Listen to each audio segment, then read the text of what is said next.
in all these different areas, whether she was a Whiteley or not, where she got the knowledge she had from a young age. Did she ever really deliberately lie? And what about the fairies? Where did she really learn about fairies? And yeah, if you've got a question, go ahead and write it down, because I've left lots of time for questions in this talk. First, now, I'm looking around, everybody here is familiar with Opal, I'm glad, because I don't have to go back and do the introduction to Opal Whiteley part. I can get right in depth to a mystery.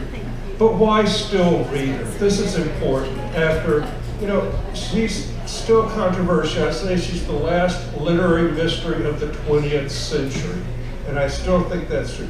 It's been translated, her diary's been translated to German, French, Italian, Russian, Chinese, and I'm pretty sure Spanish now. And it's still a really good book. And it shows this uplifting view of the world from a child's eyes. And also Opal Whiteley's life, it shows both the magic of faith and believing, but it's also kind of the dark side of positive thinking taken to a real extreme in her case. But it worked for her. Now, the mystery I'm going to focus on tonight is, when was Opal Whiteley's diary written? There's never been an explanation of her faking it outside of Cottage Grove. Nobody's ever come up with a good, workable explanation of her faking it. For instance, by October 30th, 1919, the diary was not in Boston, and Ellery Sedgwick said he got the diary, they started compiling it. Elbert B., the Cottage Grove newspaperman, accused her of putting it together in Los Angeles before she went to Boston, but that doesn't work for a couple of reasons. One is that it's blamed, this handwriting inside of books that the Prince of d'Orleans wrote. There's handwriting in the margin, and Elbert B. thought it was Opals. It actually is not Opals, it's provably not Opals, both by handwriting analysis, and also the director of the Los Angeles Public Library got fired from his job. One of the reasons was he went around reading books and he corrected information in the margins. Hundreds, thousands of books have it. She had all this butcher paper and all this childish writing, but she was teaching 19 children of Hollywood movie stars and directors at the time. So any teacher of children has got a bunch of kids' papers and stuff around them. And everything else everything in her diary fits. It's all correct in terms of when somebody was born, when somebody died, where something is. But I like this slide about the fairies telling me when Opal Whiteley's childhood diary was written. If you look at the number of fairies in the childhood diary, the word fairy or fairy only appears 29 times in 75,000 words. Now, in the fairyland around us, it's 411 times in 60,000 words. That is a big difference, and to literary detectives that means something, because we know exactly when she wrote the fairyland around us. And if you have this kind of imbalance in fairies or use of one thing, it shows they're written at different times. And what's the reason? I think it's because Peter Pan was virtually unknown in 1905 when Opal's writing her diary. By the time she publishes the Fairyland Around Us, Peter Pan is like the first worldwide children's sensation, like Harry Potter. I look around, all of us as kids remember the Peter Pan adventures. And I think that's the difference in the fairies. She actually learned about fairies and we folk, not from an angel mother or somebody, but from her grandmother. Her great-grandmother had been born and raised on a plantation in the South, and Opal says that her as she phrases it, Negro mammy who took care of her taught her also about the wee folk of the fields and the forest. Here's another good reason why Opal Wiley's diary is authentic. I just put this slide together. I love it. In the book, she says that she's out there at the railroad track where the Round River Trail headquarters is right now. And she says that she's walking around the Dinky Engine. And I knew, because I'd done railroad construction right off, what kind of engine that was. And they were small little tugboat, powerful engines that just mostly worked around the railroad yards, moving things around. But the famous story, the little engine that could with that, I think I can, I think I can, I think I can, that wasn't published till like 1920 or so, that comes from the origin of the dinky. And the way we use the word dinky today comes from this engine. The word, it's originally Scottish from the late 1800s, but it means more like dainty. It doesn't really mean have the same kind of dainty and dinky in the way we think of them today. And I'm going to go through some of these other slides kind of quickly. Here's some fragments of Opal's diary that we have. And, oh, Katie Vaughn is not here, but I always thank her for putting on the 100th anniversary birthday party for the Dorena Post Office, 1999. This woman brought a book of Oregon history and just walked up to me and gave it to me and told me to get it to the right historical group. I flipped it open, and inside of it was this little piece of paper folded up, and inside that little piece of paper was this. This is 1/4 of an 8.5 by 11 piece of paper that shows her diary was torn up at some point.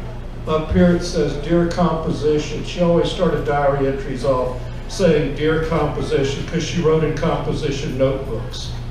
And this is the top left and the inside top right. And it's from her time in Dorena. I put it at the U of O. Now, one of the things that kind of makes Opal's diary authentic, and I know you can't see this, I've got to redo this slide, but all through there, you know, the borning days she has and the going away days, the birthdays and the death days. She's getting those out of an almanac. We all remember almanacs if we're of a certain age that we're used in school. She says in the diary that that's one of the 3 books that they have at home, an almanac, and every school. So the dates that she has in there, you can date the diary entries when she says, like, today is the going away day of George Handel. And you look that up and you find out Handel died this day. It makes the U of O, we did that, we found that at the U of O. And here she is, age 9, in the Walden School. This picture is March 27th, 1907. Whoops.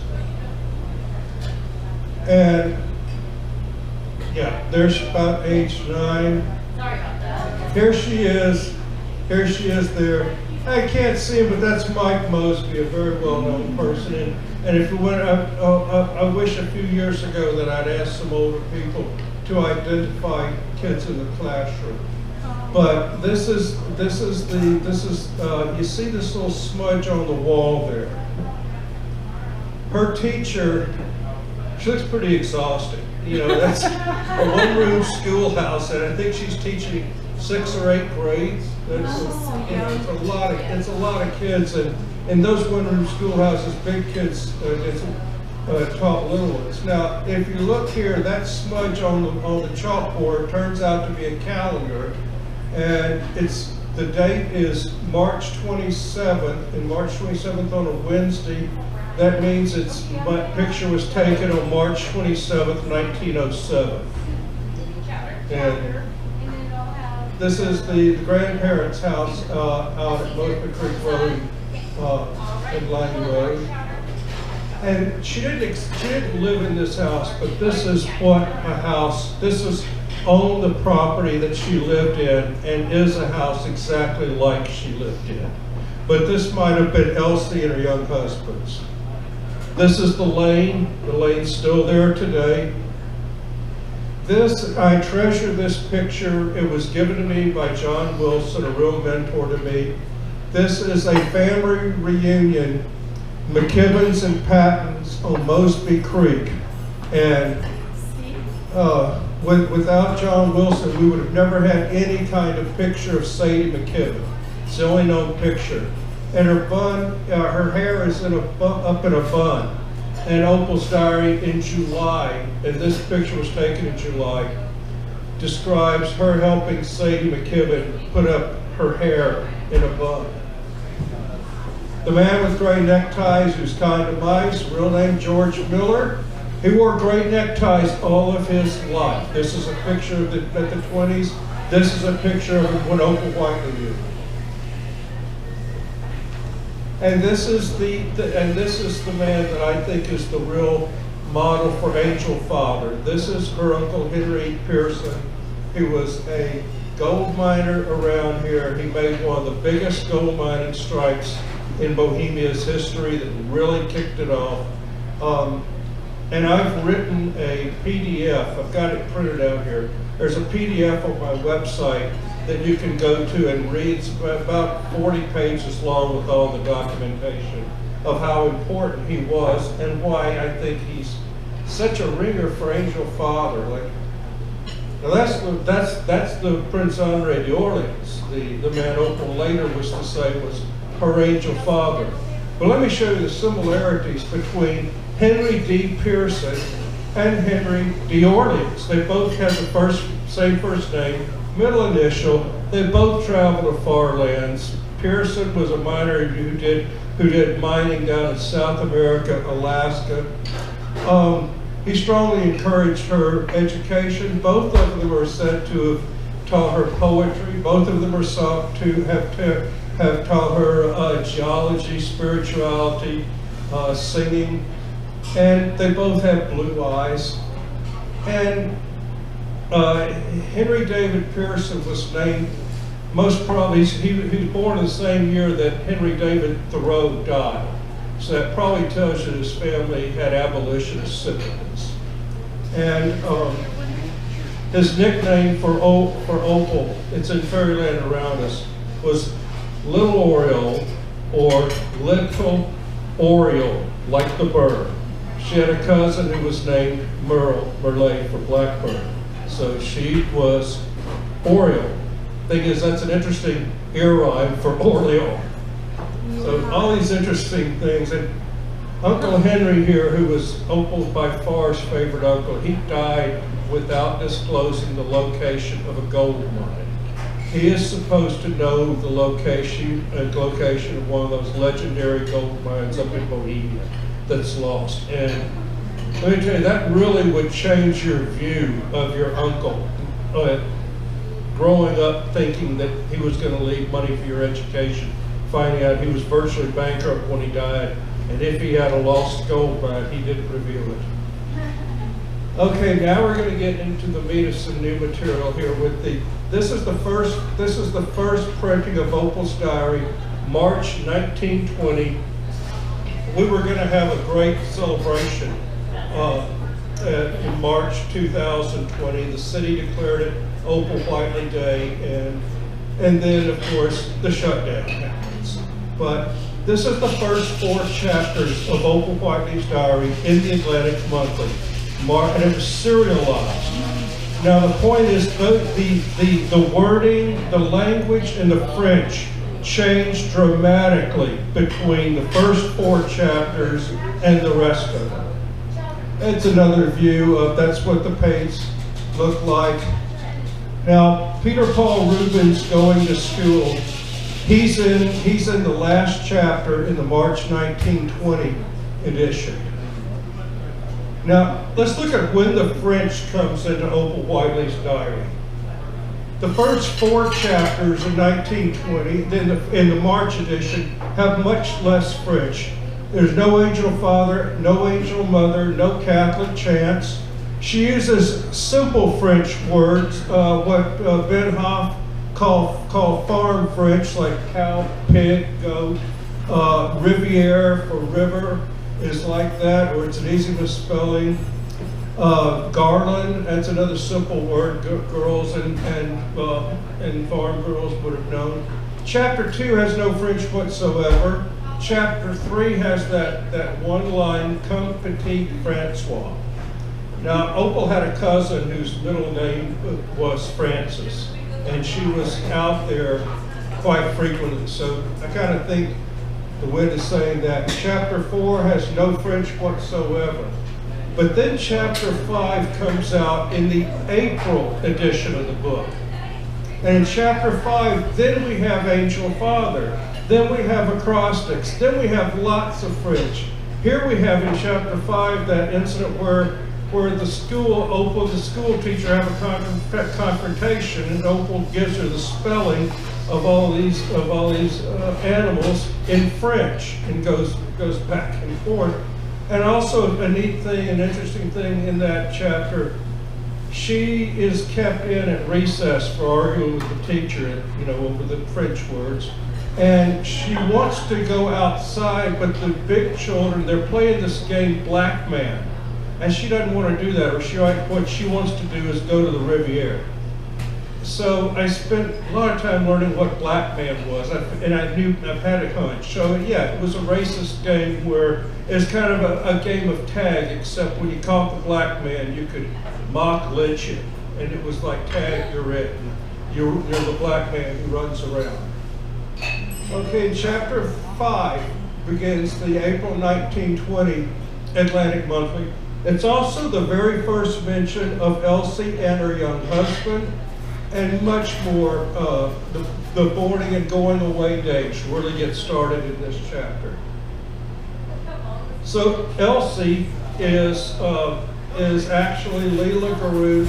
I call this the aristocrats next door, but it's Elsie and her young husband, Leela Electric Guru, and this is his birth name. It's on his birth certificate, Sir Walter Scott. Opal says he's got a pompadour, and there he is with his pompadour.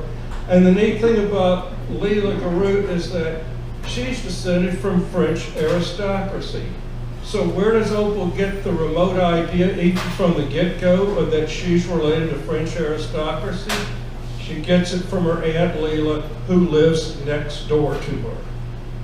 I think. So I think she's the source of the farm French in the diary. The animals, creek, just the simple words that a farm family would probably remember of French ancestry.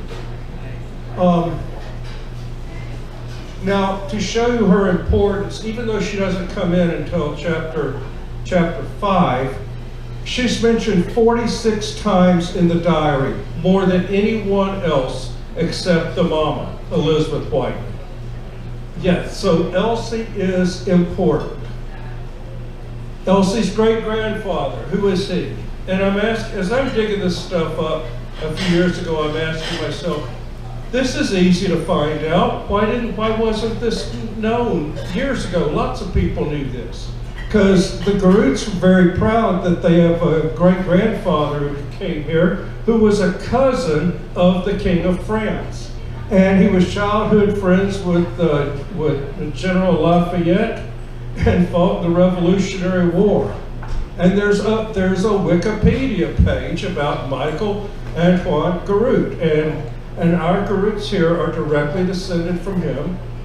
And Leela Guru is his great-great-granddaughter. They have a coat of arms. He was a privateer in the Revolutionary War. And that puts you in a privateer is a person who owned the ship. They hadn't enlisted, but they were using their own ship on behalf of the cause. Now here is a wonderful picture of Merle Scott. We call it Merle today. Daughter of Leela Guru and Sir Walter Scott. She's born on cold February 9th, 1905, just like Opal's diary said. And Opal says in the diary that she picked out the name from a book Angel Father gave her, but the name. And she picked out the name Merle, which is French for blackbird.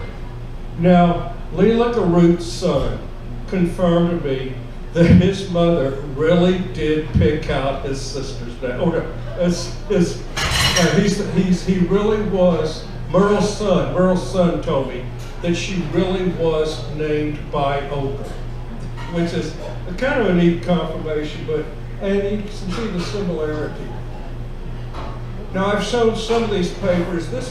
I'm going to jump ahead to Boston, because that's how the simple farm French gets into the diary. The things that, I think it's just simple.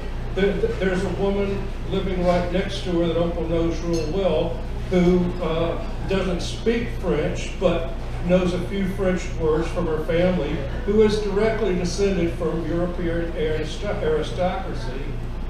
And I don't know about you, but when I was a little boy, my aunt by marriage, I didn't get that difference between an aunt by marriage and an aunt by blood. I didn't get that at all. So my aunt by marriage was just as real. Now here is what I call the Francois papers. These were written after her diary was published. They're written in third person using the name Francois, but it's clearly Opal's writing. And it gives a real in-depth history of what happened to her in Boston. And I think this is the most interesting part of this talk, because there's a villain in Boston that really hasn't been exposed before, or just not as well as I'm around. So, but in Thanksgiving 1919, she's really happy. She's met Lord Grey Falcon. He is the head of the League of Nations, the forerunner of the United Nations. He's in Boston to try to save it because the League of Nations collapsed. He was in Boston trying to save it. He met Opal and formed a lifelong friendship with her, always believed there was something to her story. Now, then at Christmas time, she's happy at Thanksgiving, they're working like crazy on the diary, and then at Christmas time, something really nasty happens. I call it the Blue Bloods slap Opal. Now Boston and the intelligentsia Opal was around were what you call the Blue Bloods, the highest level of American intelligentsia and aristocracy that you can get. The Boston, Harvard, Ivy League. Opal is just being treated great until then. But then these holiday parties come up. And these parties are for young girls to meet young boys and to make marriages. They won't allow her to attend those parties because they say it's because you're illegitimate. And I think there's very few ways you could have slapped Opal Whiteley harder. You know, it means that all of her hard work, you know, whether she was an orphan or not, but all of her, no matter how hard she worked, no matter how many lectures she gave, how many prayers she read, or books, she was always going to be illegitimate with these people. And I wonder if that's where the determination to be Francois was really born. Because the Opal Whiteley that I've become familiar with wouldn't back down. She would find a way to keep fighting on. So if she's going to be illegitimate, she's going to be somebody important, illegitimate child.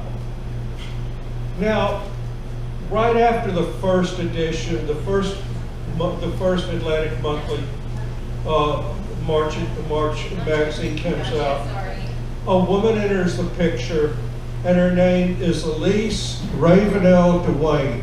She comes in right after the first part of the diary has been published. She becomes what is called a really great friend to Ellery Sedgwick.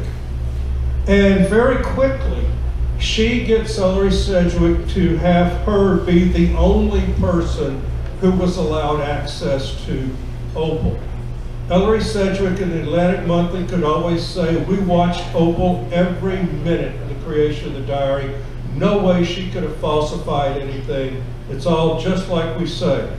Except this woman has come on the picture, and she is the only person watching Opal or with access with Opal with the diary. And here's her picture. She is high American aristocracy. This is her portrait. Elise is her middle name. Ravenel Duane. This is the coat of arms for her family. Her family's French aristocracy too. And she really became enamored of Opal. And after she comes in, the French words and places and sayings multiply. I wish you could see this. I'm going to do it better next time. But let me tell you briefly who Elise from Ravenel Duane was. She becomes Ellery Sedgwick's confidant. She spots the acrostics. She identifies Orleans family. Now she had lived in France and claimed to know the places where Opal Whiteley knew. Here's her husband, Dr. William Duane, a Harvard physicist, descendant of Benjamin Franklin. He studied with Madame Curie in Paris, 1907. And so yes, the woman did know France. Mrs. Duane did know France very well. The physics building at the University of Colorado is named for Dr. Duane. This is his Wikipedia page. So you see, and people in Cottage Grove always wondered if people in Boston were manipulating Opal for some strange reason. I always thought, it's ridiculous. Yeah. Now, here's a 1920 letter. Ellery Sedgwick, publisher of the Atlanta Monthly, wrote about Mrs. Duane to a lawyer. And it's so clear that he really, really, really trusts her. And apparently, I think he goes to his grave completely trusting her because he wrote an article, a book, where he talked about this and mentioned to her briefly. And he also said that he never understood why Opal turned on him, and that he had been so kind to her, so consistently kind. He never was able to understand why Opal seemed to turn on him. Mrs. Duane is the reason. And she winds up betraying both Ellery Sedgwick and Opal Whiteley. This is the coolest mystery. Now, this is Opal's handwriting. Elise Duane convinces Opal that the Atlantic Monthly owes her money and has proof of her identity. Sedgwick wrote about this in that letter I showed you. So that they're not, and that they've sold the movie rights to her diary, that the Atlantic Monthly has betrayed them. And she tells Opal that Ellery Sedgwick won't be in his office this weekend, and that they should go and get a copy of the contracts and the checks. So they go there on the weekend. They don't exactly break in. There was some clerk there who let them in, but then they went off through Ellery Sedgwick's desk and everything, looking for the contracts and these checks that allegedly showed that she was owed a lot more money, or for proof of her identity, all because Mrs. Duane plants those ideas in her head. And I wonder what the story of Opal would look like if it weren't for Elise Duane. And by the way, Elsie in the diary is probably named for Elise because Elsie is the Scottish version of Elise, the French version of the same girl's name. And this is Katherine Beck's book. It's the same thing as, she found the same handwritten papers of Opal's that I did. And this is where she writes about them going and breaking into the office. I don't think Ellery Sedgwick ever knew about that. He knew that Opal was real suspicious, and he knows what she's suspicious of, but he just doesn't. What reason does she have? He never figures out that Mrs. Duane is backstabbing. Now, why on earth does this woman backstab Ellery Sedgwick and Opal Whiteley? She's real high American aristocracy. Husband's a physics professor at Harvard. She's descended from a very proud family of French immigrants down in the Carolinas. And what could her motives be? Well, I found one motive that may be there. Maybe it was she wanted to embarrass the French royal family And maybe she wanted to use Opal to embarrass the Catholic Church.